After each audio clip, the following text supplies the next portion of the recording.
नमस्ते। चलिए आज बात करते हैं एक बहुत ही आम सी सब्जी की, मटर। हम सब इसे खाते हैं, पर क्या हम जानते हैं कि इस छोटे से हरे दाने में कितने आयुर्वेदिक रहस्य छिपे हैं? आइए आज इसी की दुनिया में थोड़ा और गहरा उतरते हैं। मतलब मटर को कौन नहीं जानता है ना। सब्जियों में, पुलाव में, हर जगह। पर क्या यह सिर्फ एक मामूली सी सब्जी है जो बस प्लेट में अच्छी लगती है, या फिर इसके पीछे कोई गहरा राज छुपा है? आज हम इसी सवाल का जवाब ढूंढेंगे। देखिए, आयुर्वेद में ना चीजों को देखने का नजरिया ही अलग है। वो मटर को सिर्फ सब्जी नहीं मानते, बल्कि उसे एक खास कैटेगरी में रखते हैं। शिम्बी धान्य। इसका मतलब है फलियों का परिवार। और ये सिर्फ एक नाम नहीं है, ये इसकी असली पहचान है। हल्का और साथ ही बेहद पौष्टिक।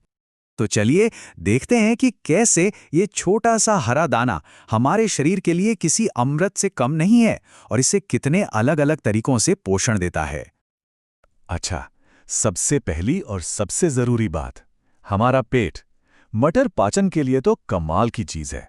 इसमें जो फाइबर होता है ना, वो कब्ज को दूर रखता है, आंतों की सफाई करता है, और हाँ, भूख को भी बैलेंस में रखता है। क्योंकि कहते हैं ना, अच्छी सेहत की शुरुआत एक अच्छे पाचन से ही होती है। सिर्फ पाचन ही नहीं, अगर ताकत और एनर्जी की बात करें तो मटर यहां भी पीछे नहीं है।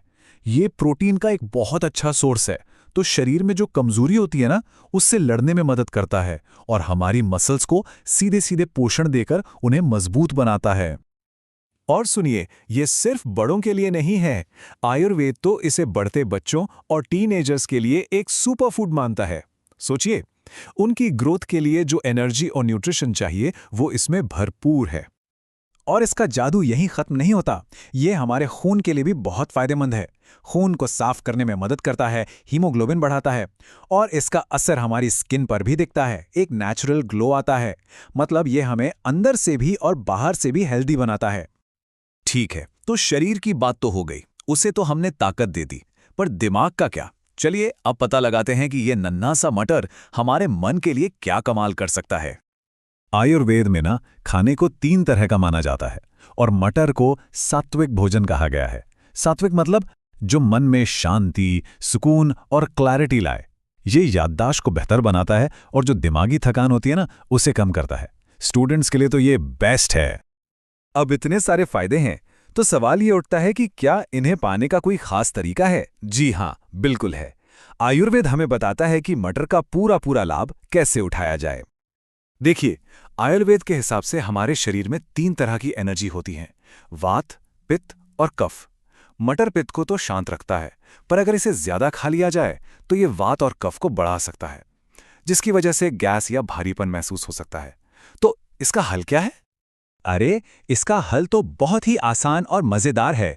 सबसे पहली बात, मटर को हमेशा अच्छे से पकाकर खाएं, कच्चा कभी नहीं। दूसरा, इसमें थोड़ा सा देसी घी मिला दें। और तीसरा, हींग, जीरा या अदरक जैसे गर्म मसाले डालकर बनाएं। बस, इससे ये आसानी से पच भी जाएगा और शरीर की सारी एनर्जी भी बैलेंस में रहेगी। तो हमने मटर के बारे में इतना सब कुछ जान लिया, लेकिन ये जानकारी आई कहाँ से? क्या ये भरोसे के लायक है? चलिए देखते हैं कि इस ज्ञान की जड़ें कितनी गहरी हैं।